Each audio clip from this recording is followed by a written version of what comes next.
Wrestling fans, welcome back to another riveting episodic edition of Project Pipe Bomb. This is going to be our WrestleMania 31 Fallout show, as well as the Raw review from earlier today, 3/30/15. I'm your host, Paul Jaser, a.k.a. the Arabian Wolf, joined with only one half of my esteemed panel tonight because Piero, unfortunately, did a no-show on us. But how you doing, Mario? Happy to have you on, brother. I'm pretty good, kind of pumped to, go over Raw. Well, the first 2 hours of Raw, of course. The third one, not so much. Right, I could agree. Overall, it was a phenomenal Raw if you judge it in an overall situation. But the last hour, there was really a decline, and I wasn't as interested in the show, and it really kind of fell off the main event. I thought they could have put on a little something more less predictable. But yeah, overall, I thought Raw was great. They were really hitting on all cylinders tonight. Opening up with Brock Lesnar and Paul Heyman, as well as Stephanie McMahon having her voice in the beginning of the segment. I thought it was awesome. Lesnar's one of those guys, one of the very few left in WWE at this time, that brings the presence and the it factor and the awe. And every time he makes an entrance, his presence is deafening. It really is. The stadium lights up, and such a great crowd we had. What do you think of the opening segment? Anytime you start Raw with Brock Lesnar and Paul Heyman, you know it's going to be good, right? Right. Paul Heyman cut another good promo, and then Lesnar just stood there looking like a badass like usual. Stephanie McMahon kind of ruined it. Everybody just booed her. But she did kind of good in her promo, actually. I wasn't too, how would I put it, annoyed by her coming out. She did kind of good. But overall, it was all right. Nothing too crazy. Just talking. Right, I agree with you 100%. Stephanie McMahon really does have those antagonistic, qualities in there that can really get under your skin with the fans. And just like Paul Heyman, they both do such a great job. Every time they're on the microphone, they deliver. So when you put those two together in a segment, it's just awesome. It really is. There's no other word to describe it, for lack of a better term. But yeah, overall, the opening to the show was great. And Stephanie talked about, Seth Rollins hasn't landed. He's still in the air from doing the Today Show earlier on. So, a little bit of a champion doing his PR work. He was on there for like 5 minutes, though. Yeah, it was like a 5-minute thing. They were shit talking him the whole time. It was so stupid, man. It was pretty pointless. There wasn't much of an effort made, but at least, there is acknowledgement mainstream when it comes to, talk shows and things of that nature. If you notice, ESPN was covering, WrestleMania all night, from Ronda Rousey's appearance to Brock Lesnar, all the other factors that played into the show. So I'm happy to see it back on that mainstream scale. I'm hoping it gets more exposure that it so rightfully deserves. No, yeah, I agree. Yeah, there's not much more you could ask for. So we're expecting Seth Rollins in a match from Brock Lesnar. That was the big announcement. The spoiler alert for tonight was we would get to see Brock Lesnar compete on Raw for the first time in God knows how long. But yeah, so we go to commercial break. We come back. The Intercontinental title's on the line. The new IC champion Daniel Bryan defending against the workhorse Dolph Ziggler. The show off.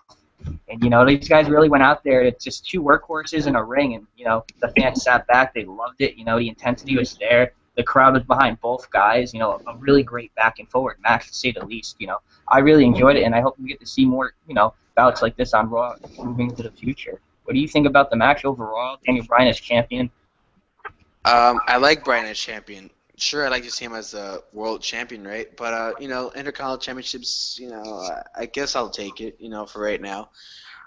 Him and Ziggler really do mix well together in that ring, It started out the match with some awesome mat wrestling, which you don't really see that much in wrestling today, except whenever you get these two guys in there. So, they were a really crisp match, and, I like the fact that Daniel Bryan retained, because Ziggler's had a title for I don't know how many times, so nice to see Bryan retain. Right, yeah, in the last year he's held it 2 or 3 times, and I think probably the longest reign out of all of them was maybe a month. I know we had there was one, he lost the title and then won it back the next night from Miz. I remember that. I can't remember what pay-per-view it was.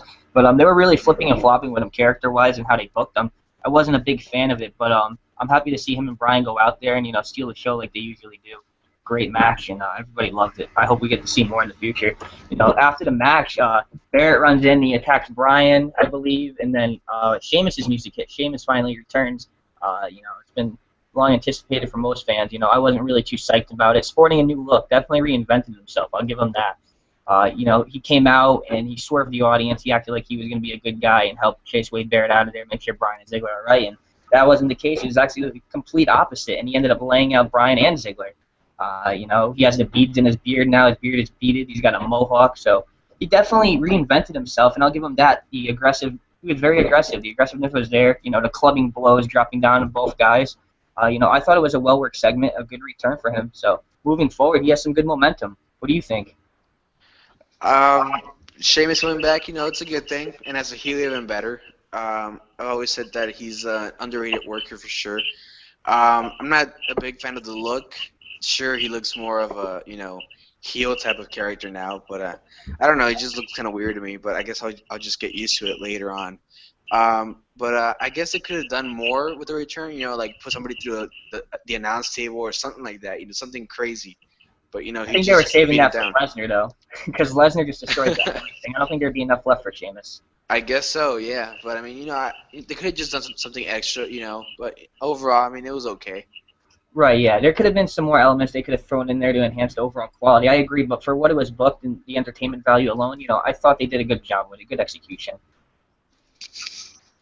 But yeah, let's shy away from that. We'll head into the next. It was a 8-man tag match: Cesaro, Tyson Kidd, and the Ascension versus Lucha Dragons and New Day. Lucha Dragons, we know we've seen them on main event. Of course, their home is NXT, and now they're on the main roster. I don't think it was a one-time thing. I think they're going to continue to work the main roster from now on and shy away from NXT slowly.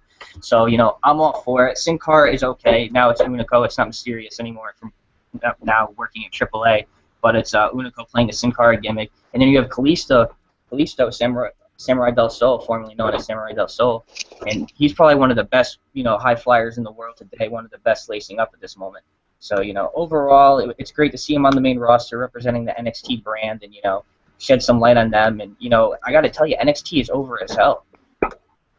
Oh, yeah, man, you heard a lot of NXT chants tonight for sure. They are going throughout the crowd, and for, you know, a small show just solely produced on the WWE Network and throughout social media as far as promoting goes, you know, these guys are well known for the small amount of exposure they've been given in a short amount of time. Because it wasn't a brand at first. It was a reality show. It really was with the shit they used to do, and then it was rebranded to NXT. And once the special events started, that's when it really kicked off, and the network was really the launching pad for them. Yeah, pretty much. But yeah, overall we got a good match. You know, Samurai Del Sol, as I like to call him. I'm a big indie guy, so I refer to them by their indie names. But we'll call him Kalisto in this situation. Going out there, in my opinion, stealing the match from everyone. He wanted the spotlight on him, and he got it. Everybody loved him. The crowd was behind him. Over as hell, especially NXT in its own right. And, you know, I love that they got a chance out there to showcase themselves on the main roster. The fans are right behind them. So was I. What do you think about the match itself and Lucha Dragons making it to the main roster? The only entertaining part about this match was the Lucha Dragons and Tyson and Cesaro, of course. The Ascension, you know, never a big fan of them, even down in NXT. And the New Day, you know, like the crowd said, you know, they suck. So, Blue Day. I mean, I like to call them Blue Day. Blue. Well, they're Neon Green Day now, I guess. Green Day. But yeah, Kalisto and Sin Cara had a good showing, you know. But of course, Kalisto had more of the high-flying spots in the match. You know, he had some crazy spots with Cesaro and Tyson Kidd as well, and you know he got the win for his team. So I mean, if this was a one-time thing, you know that's cool. But I kind of wanted to see them, you know, rebought up, you know, keep them there, you know, and maybe put the tag titles on them, have a feud with Cesaro and Kidd, because we both know that's gonna be a hell of a feud if that ever happens. Absolutely. You know, I think they'd be a great permanent fit on the main roster, and if tonight wasn't a showing of how great it would work, then I don't know what really is. You know, everything was clicking for them. They were hitting on all cylinders. I thought they represented NXT great. They represented themselves great, and all in all, a great performance. You know, we had Sin Cara, Kalisto, the Lucha Dragons, and Big E and Kofi Kingston taking the win from New Day. Overall, we see Lesnar and Heyman backstage afterwards, and you know, Heyman comes up to him and says, "It's time." He's actually here, and distraught, most likely, that Seth Rollins actually showed up tonight for Monday Night Raw, considering Brock Lesnar being there and ready to pounce on him, ready to tear it prey apart. And you know, Lesnar really was—he just completely unhinged earlier today. You know, I'm used to doing my Raw reviews the following day. I keep saying yesterday, so. But yeah, we're live immediately following Raw from now on, guys. So this will be your #1 source and the quickest review. But yeah, we head back from commercial break. This is the biggest anticipated spot on the card for the whole night of Raw. Everyone expecting to see Brock Lesnar versus Seth Rollins. The title would be on the line. Brock Lesnar invoking his rematch clause immediately following WrestleMania. which I think is just it's so perfect time. Like the time's perfect. It's just so hyped up. The fans are still anxious from the show the night before, and they loved every second of it. They got behind it, and what happens? What do you think about it before we jump into the whole beatdown and everything? What do you think about how they portrayed it happening? When he was gonna come back out for the second time in the night, I was like, is he gonna wrestle or is he gonna cut another promo? Because I was thinking, I think they would have saved the title match for the main event, right? That's what I think. Having the title match in like the first hour of the show, I was like, yeah, I don't think this is gonna happen because it was pretty early in the night, so I was like, no, I don't think they're actually gonna wrestle. So just off the bat, I was pretty let down. But what followed made up for it for sure. Yeah, that's really a perfect explanation. Like I was let down that the match didn't happen, but the beatdown that took place afterwards was completely phenomenal, and it made up for every single bit of what we didn't get to see in the match. He flipped over the announcer's table, taking out Booker T and JBL. Michael Cole falling victim to an F5, leaving his shoe in the middle of the ring. Completely demolished everything, ripped the tables apart. J&J security were throwing around like friggin' rag dolls. Tossed him like it was paper. And oh man, clothesline the ball. Seth Rollins gets away because J&J pulled him down from the F5 and suffered Rollins beating by the hands of Brock Lesnar. Just tearing everything apart. Stephanie comes out and he ends up F5ing two camera guys, and oh my god, it was just everything you want to see as a wrestling fan. It's like that aggression, that brutality that's been so desperately missing from the WWE product the last couple of years. And Lesnar's a guy that really brings out that grittiness and believability, and I think he just executes so well. And like that was the best segment of the night, man. I love when stuff like that happens. It's so unpredictable, and no better person to do it than Brock Lesnar. What do you think? I was on my feet for probably the most time of excitement.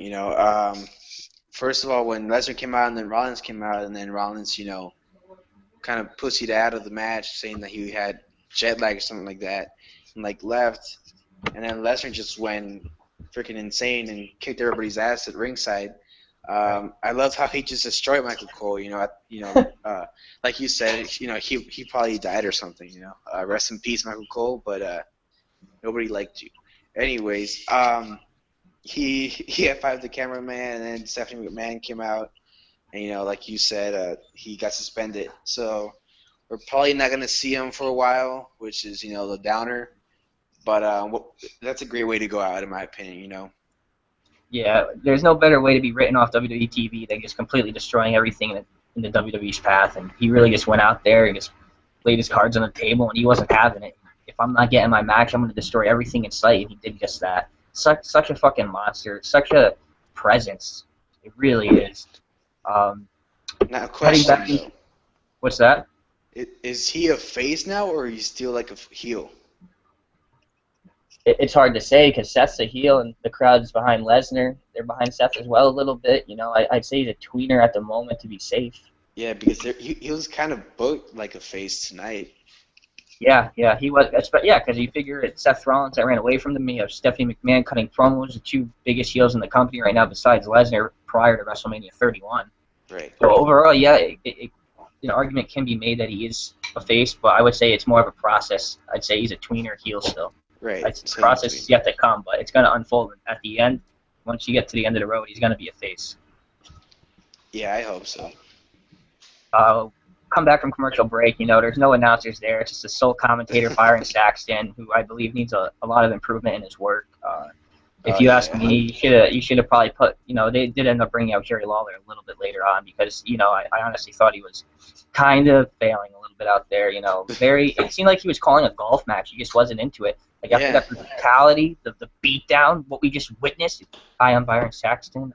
This is the tragedy from earlier before. It's like he wasn't into it. I didn't feel the intensity, and I just wasn't vibing off him. I couldn't get into him calling a match for me because I feel like it would just bring down the quality. Yeah, I agree. Yeah, Stardust versus Damian Sandow, and we come back. Cody got the Cody chance, and Mizdow was over as hell with the crowd like usual post WrestleMania 31. It was pretty much a short match. Fell victim of time constraints, so a little bit of a filler on the card, but for what it was worth, I had fun getting to see Miz out there do his thing. And later on, after Sando does win the match, Miz comes out and beats the shit out of him. He blames the fans for it. It's the fans' fault. You wanted this to happen, he said. Heel Miz in full effect. So we're going to see them work a program heading into Extreme Rules, the next WWE pay-per-view that's lined up for us. So I'm not really too into it, but I'll let the fallout take its place, honestly, because building to WrestleMania 31, the anticipation was there solely based because it was WrestleMania for me. But I wasn't too excited about the card. Overall, I got to tell you, arguably one of the best WrestleManias in the modern era. Arguably. Yeah, you can make an argument up there. You know, from top to bottom, the card was stacked, and I thought they did a great job with the performances, the presentation. Everything was just right on the money. For the most part. Come back from commercial again. A lot of commercials in a 3-hour product. More than 3 hours, really. It's usually 3 hours and 10 minutes if you count commercials. But Curtis Axel's out there, cuts his infamous, historic Axelmania promo. Top notch, in my opinion. I thought he did an okay job, though. He's kind of working second fiddle to everybody else on the main roster, somewhat doing a Mizdow type of thing when Mizdow first started, before he was even with Miz. He's coming out there doing the shenanigans and the goofy gimmicks and imitating like Vince McMahon when they were in Hartford. So, you know, I think he's working that, and slowly he's going to build with the crowd and get over, and then he'll be able to reinvent himself a little bit like Mizdow's doing now. So I see him in Mizdow's shoes at the same exact time. It's very similar to me. What do you think about that? The match wasn't really there, but Miz going into Extreme Rules against Mizdow. You know, I'm not too excited about the feud. You know, I'm excited for Mizdow, you know, that he's, you know, splitting apart from the Miz and all. But I just want this feud to end and just see where Mizdow goes from here, you know. Yeah, it is interesting to see what's going to happen. I'm sure it's going to be a slowly worked program heading into it, but overall, it shouldn't be too long. Like, I wouldn't have it go more than Extreme Rules Payback. Yeah.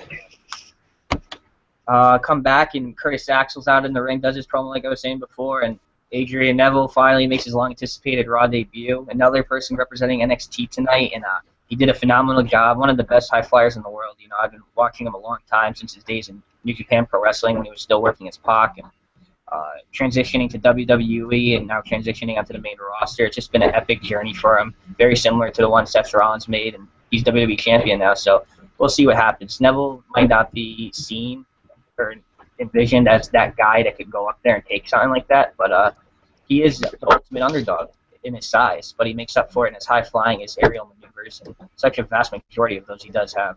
The corkscrew 450 splash, his finisher, they call the Red Arrow. Such a phenomenal move. Of course, that's what he gets to win with. Neville goes over.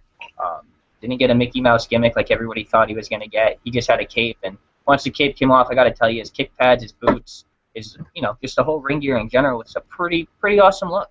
What do you think about his debut, his new look overall? Well, the debut match was just, you know, a squash match, just to showcase the speed and agility of Neville. Right. Yeah, I mean, he's one of the fastest dudes out there, you know. He's so athletic, and he can go with the best for sure, man. You know, sure, he's not my favorite in the company right now, but he's top 5 for sure. As far as his look and the cape and all that stuff, I mean, I'm not too crazy about, you know, him looking like a superhero whenever he comes out. But, you know, it's not too bad. Yeah, it's not that bad. It's not as superhero and kiddie as we were gonna think. We were thinking like the absolute worst, but overall it's just a cape. Other than that, there's really nothing kiddie or superhero about it. And now his name is only Neville. They cut the Adrian off, but I don't know why. They've been doing it to NXT guys a lot lately, just cutting their name in half. It's probably easier for them to market it like that, in my opinion. But from a business standpoint, at least, that's the only logical explanation I could come up with, is marketing and promoting the name. Any last thoughts on his debut overall? Nope. Trying to do a quick one for you guys. It's already late, you know, WrestleMania season, Raw afterwards. We're a little exhausted. Where I live, it's 11:30 going on midnight at the moment. But we'll just, don't worry about me. I'm here for you guys. Dean Ambrose versus John Cena. Dean Ambrose, being the man that answers the challenge, comes out, gets a U.S. title shot. John Cena said he'd give anyone a shot tonight, and he did. And him and Ambrose went out there. They got this awesome chance. They worked a good program. Overall, I thought they had good chemistry. Dean Ambrose falling short. John Cena getting the win in the long run. But overall, the match quality itself was, I thought, very good. They paced it well. Both have good ring psychology. But come on, man, I got to tell you, this is Dean Ambrose. He's got to be 5, 6, 7 losses in a row now. He's just been on a decline the last 2, 3 months, even prior to WrestleMania. So I don't know. I don't know what's next for him. You can see him and Cena go into Extreme Rules Worker Program. There's some rumors of Dean Ambrose possibly turning heel and getting a mega push. What do you think's next for Dean Ambrose, and what do you think about the match in general? As far as the match goes, anything with Cena, I hate. Obvious match. He did pretty well in the match. Cena had a few good spots, but for the most part, Ambrose was out there tearing it up like he usually does. Right. And, he takes the L to Cena like everybody usually does. Right. And, I don't know where he goes from here. I hope he kind of, like you said, turns heel and, gets this mega push, but I don't know. I doubt it. I think he's going to go in a far right now after this loss to Cena, because after you lose to Cena, you usually fall off the mat for quite some time. So we'll see. Maybe he goes away for a while and, comes back like Bray Wyatt did. Right. But, I don't know. We'll see. Okay. Heading into the next segment, we get a backstage segment, actually. It's Renee Young interviewing the new WWE World Heavyweight Champion, Seth Rollins. No longer Mr. Money in the Bank. He's the real deal now. The future is now, as some fans are saying. And he sports it well, I must say. He has carried the title well, and overall as a performer, he's a great presentation. So I think he deserves it. I've been watching him since Ring of Honor. Just like with Adrian Neville, like I said before, it was a long journey coming. I'm more than happy for him. He deserves it. But, yeah, we get the backstage interview. As we know, Brock Lesnar is suspended. Like we said before, Stephanie McMahon says now that he signed the contract with WWE, I own his ass. I own that bitch, I believe were her words. Yeah. So, yeah. So now that Brock Lesnar is gone, Orton gets mixed up in the situation, coming in, interrupting Seth Rollins' interview, saying, Brock might not be here, but I'm the now, and you have to worry about me now. Building to our main event, he told Randy Orton he could pick two people to be on his team to face Kane, Big Show, and himself. Ends up picking Ryback, and then we get Roman Reigns surprisingly coming out. In my opinion, pretty predictable. I saw that coming from a mile away, considering we didn't see him the whole entire night or hear from him. So yeah, we get. In my opinion, it was pretty lackluster what they set up for. But we'll get to that afterwards. Come back after the backstage segment. AJ Page, Naomi versus the Bellas, and Natalya. A lot of speculation surrounding Sasha Banks making her main roster debut tonight for another competitor from NXT. Unfortunately, that wasn't the case. She was just trolling us and, raising our suspicions, keeping it unpredictable to see who was going to debut. And I like when they do that and they toss it up so you don't really know what's going to happen. It's, the surprise factor is really everything in this business, in my opinion. But, yeah, what do you think about the Six Divas tag match? They got a commercial break. Overall, I thought it was an okay match. Nothing crazy. Mediocre, to say the least. But happy they're out there. They got their time. They got to showcase what they're capable of. Overall, the faces get to win. AJ Lee, Page, and Naomi. What do you think about it? I didn't really care for this match, to be honest with you. I didn't really pay attention to it that much. So as far as the in-ring work goes, I'm pretty sure Natalya and AJ and Paige had a good showing like usual, and the rest of the Divas just, I guess tried in a way. No, Naomi's good though. She was killing it. She did a good job too, in my opinion. I think she's very talented. She's athletic, but I don't think she's got the in-ring stuff down yet. But maybe. I think she's doing all right. I think she's pretty innovative and she's different. That's why it's taking people a little bit longer to gravitate towards her. Yeah. But yeah, you said you can't really comment on the match. What do you see going forward with the Divas title? Elaborate on that real quick. Do you see any of them? Think it's gonna be a one-on-one thing going into Extreme Rules? Or are they gonna do a huge match like last time? I don't know. There's a lot of speculation surrounding that title at the moment. No one really knows what's going on and who's the next running gun for it. What do you think's next challenge for the title, for Nikki Bella's title? As far as Extreme Rules goes, I think they're probably going to go with the Fatal 4-Way match with Paige, AJ, Brie, and Nikki.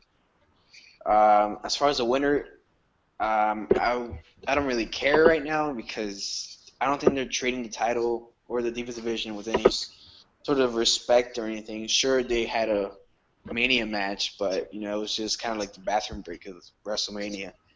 So I mean, I don't think a lot of people care about it. So why should we? Right. And I'm all for giving them a chance. I just think creatively wise, they don't really have much to work with when they go out there, and I don't blame them for that. I blame booking and I blame the business side of things, the backstage and the people internally within the company.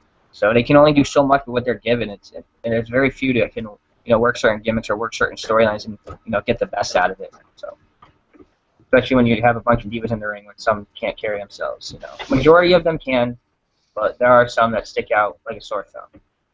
Next, we had Goldust versus Rusev. That was a quick squash match. Of course, Rusev goes over. Surprisingly, nothing of a reference to John Cena. And surprisingly, we didn't get to see Lana, which is odd to me. I guess she's still filming, but they're going to keep her off TV for now.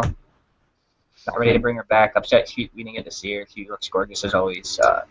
I'm sure you don't really have much of a comment on that match. It was pretty much a squash and a filler for the card. Keep Rusev relevant this week. Right, and I mean, I thought it was pretty stupid the way that they didn't do anything with Cena and Rusev at all.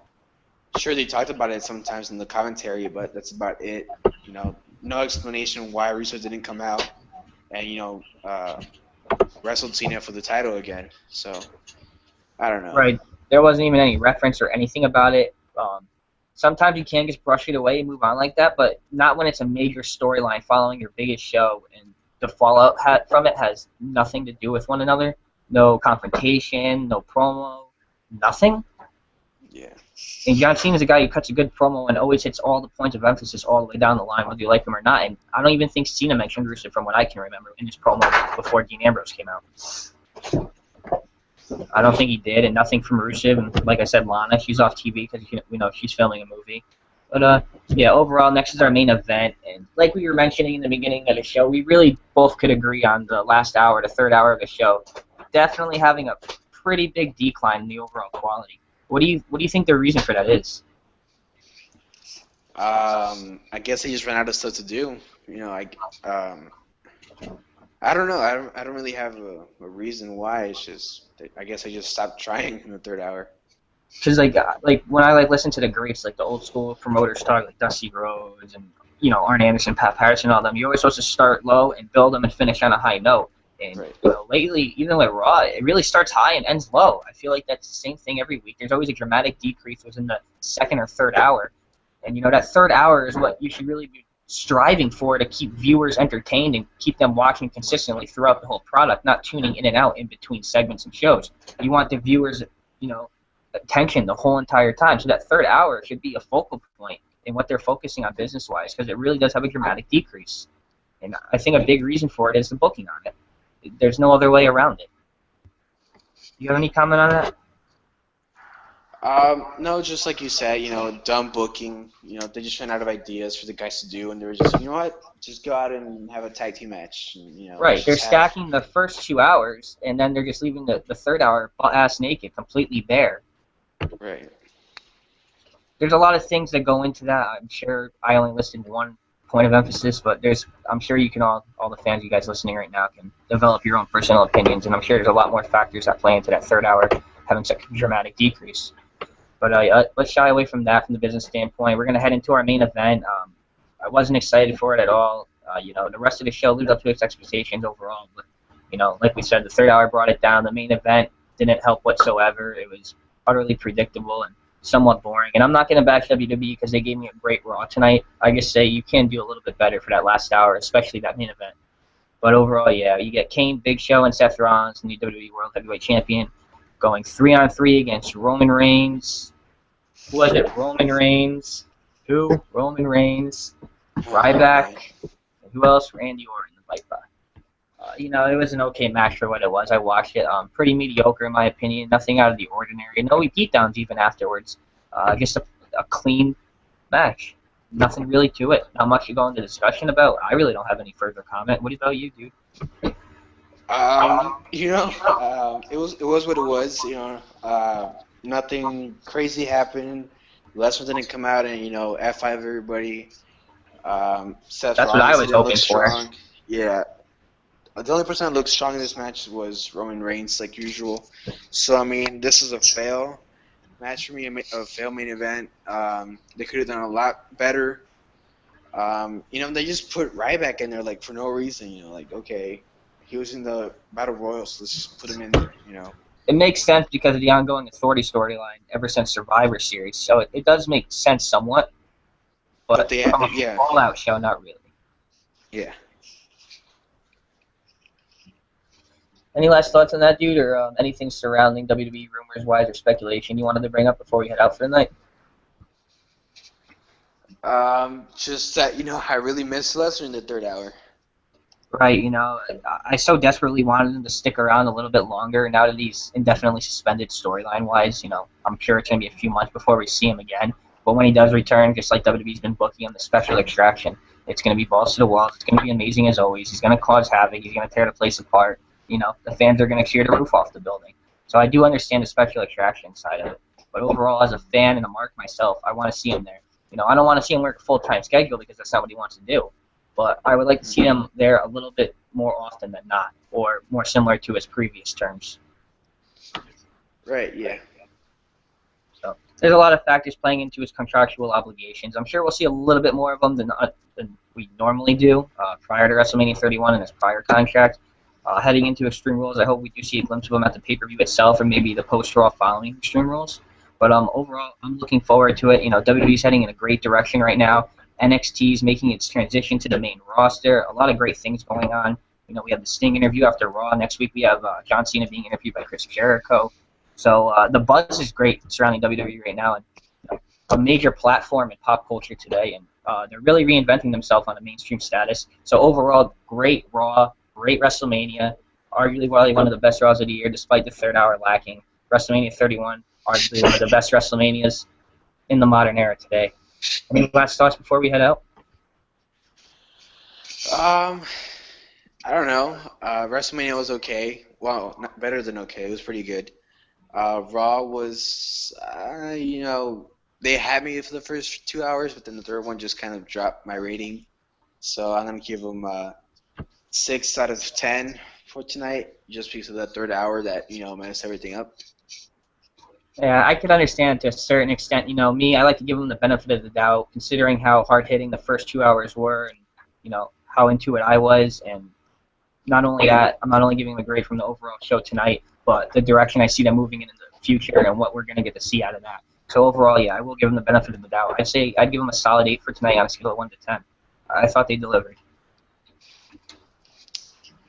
Cool.